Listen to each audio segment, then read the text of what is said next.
너희 혹시 인간의 4대 욕망이라고 들어봤어? 4대 욕망? 4대 욕망. 네 개까지 있나? 아니 그 3대 욕망은 들어본 것 같은데. 호동이 제일 좋아하는 식욕. 식욕. 식욕. 그다음에 수면욕. 수면욕. 그리고 성욕. 성욕. 성욕이 있지, 성욕이. 근데 진호가 얘기한 3대 욕망에다가 최근에 한 가지 더 추가됐어. 그것이 바로 장수욕이야.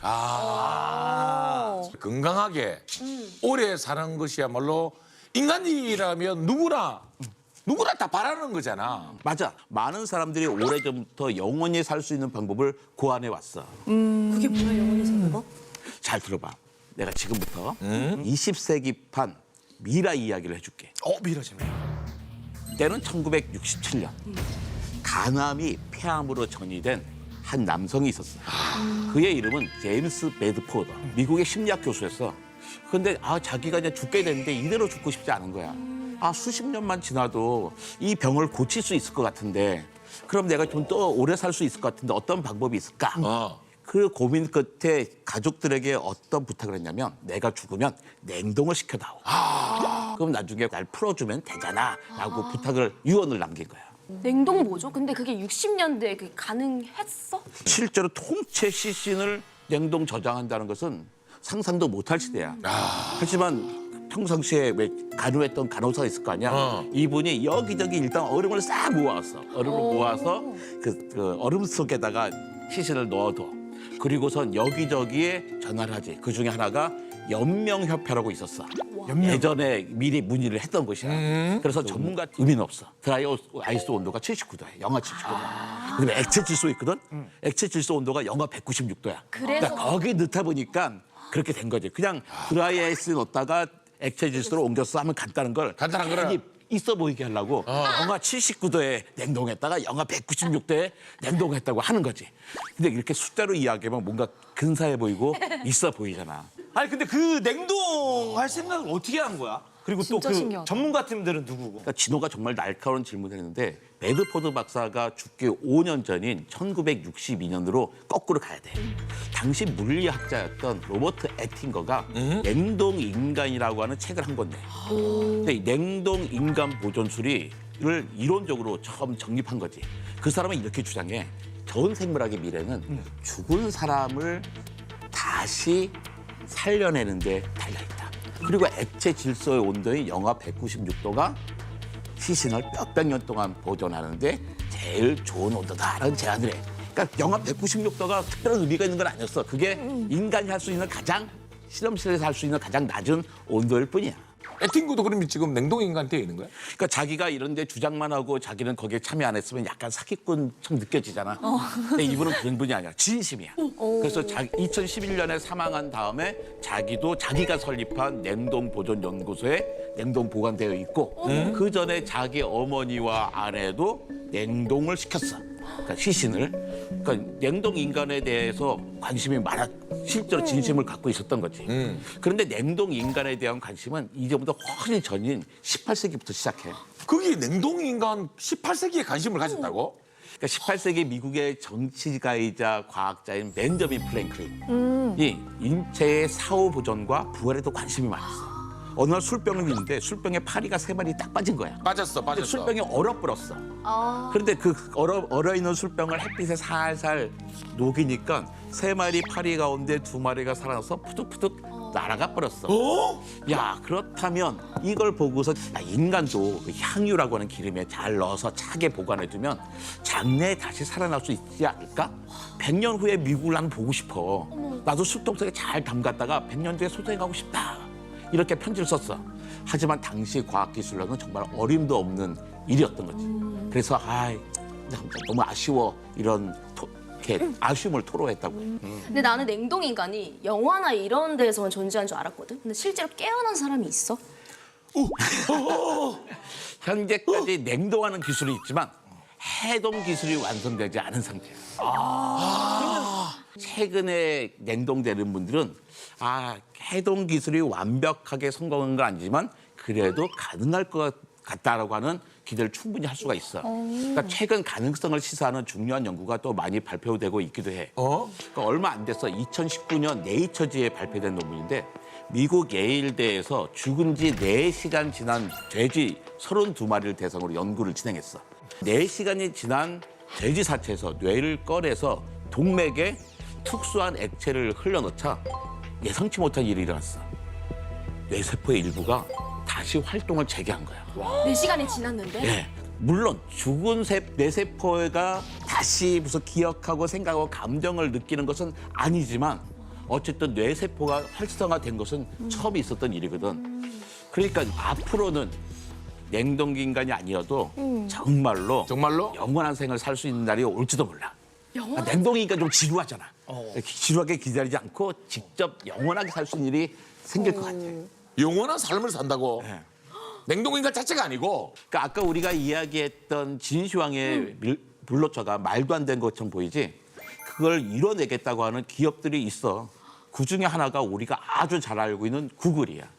구글에는 IT 업체만 있는 게 아니라 다양한 분야를 투자하고 있는데 거기에서 생명공학도 있거든. 구글에서 비밀 프로젝트 하나를 추진하고 있어. 추진하고 그게 있는데. 바로 인간의 수명을 500살까지 늘려내겠다는 거야. 500살? 구글에서. 믿기 힘들지? 아니 인간 수명 우리가 그럼 500살까지 산다는 거예요, 정모야? 그러니까 내 말이 아니라 구글 얘기인데. 살게 만들겠대. 살이 만들겠대? 힘들지. 하지만 이 프로젝트의 성공을 기대하게 할 만한 연구 결과가 이미 2018년에 있었어. 그러니까 구글의 생명공학 계열사 가운데 칼리코라고 있거든. 칼리코가 인터넷 국제학술지인 이라이프의 벌거숭이 두더지에 관한 논문을 발표했어. 벌거숭이 두더지는 이름 그대로 생겼어. 맞아. 눈 잘 안 보이고. 그러니까 벌거숭이야. 벌거숭이 두더지인데 수명이 닿을 때까지 노화가 거의 일어나지 않는 동물이야. 늙지 않은 동물을 처음 관찰했다고 발표한 거지. 벌거숭이 두더지가 늙지 않는 비결을 밝혀내서 인간의 수명을 연장하는데 적용하겠다는 게 그 논문의 계획이었던 거야. 200살도 아니고 500살이 가능한가? 보통 쥐가 3년 반을 살아. 오래 사는 거지. 근데 이 쥐의 수명은 32년이야. 같은 몸집의 10배. 쥐보다 10배나 오래 사는 거지. 사람으로 치면 800살을 사는 거야. 그러네. 게다가 암도 걸리지 않고 통증도 느끼지 않아. 그리고 산소가 없어도 18분을 견딜 수가 있어. 과학자의 입장에서 보면 최고의 동물이지. 왜 털을 잃고 그렇게 많은 걸 얻는 거야? 활만한 딜인데?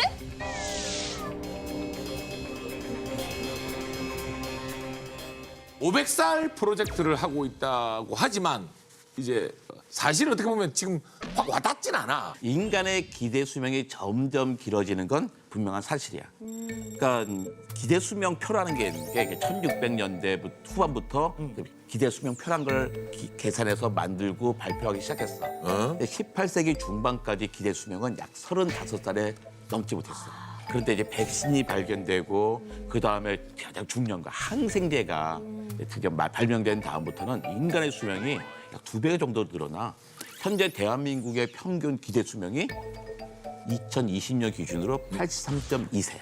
그러니까 앞으로는 뭐 의학도 발전되고 과학기술이 발전되니까 수명은 점점 더 늘어나겠지. 그러니까 인간 수명을 가지고 미국의 2명의 석학이 내기를 했어. 진호랑 승희가 준비를 했지.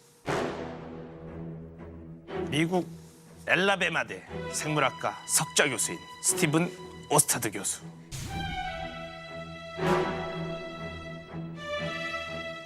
나는 미국 일리노이대 공중보건학부 제이 올산스키 교수.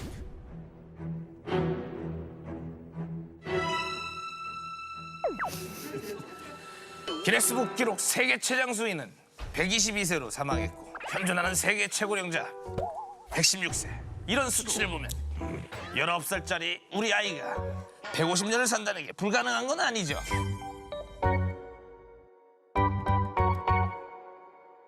오스타드 교수는 미쳤습니다. He's crazy. He's crazy. 아무리 평균 수명이 늘어났다 해도 아니 어떻게 사람이 150년을 삽니까? 살 수 있습니다. 못 삽니다. 살수 못 있어요. 살아요. 못 살아요. 살 수 있습니다. 그러니까 인간 수명을 두고 이제 갑론을박을 하던 이제 두스커기 2000년 출생자 중에서 2150년 1월 1일까지 산 사람이 나타났다? 그러면 되냐 아니냐를 두고 이제 내기를 하는 건데 일단 150달러씩 처음에 냈어. 근데 계속 액수가 늘어나. 2150년이 되면 그 액수가 5억 달러까지 불어날 거야. 그 무슨 일? 어마어마해.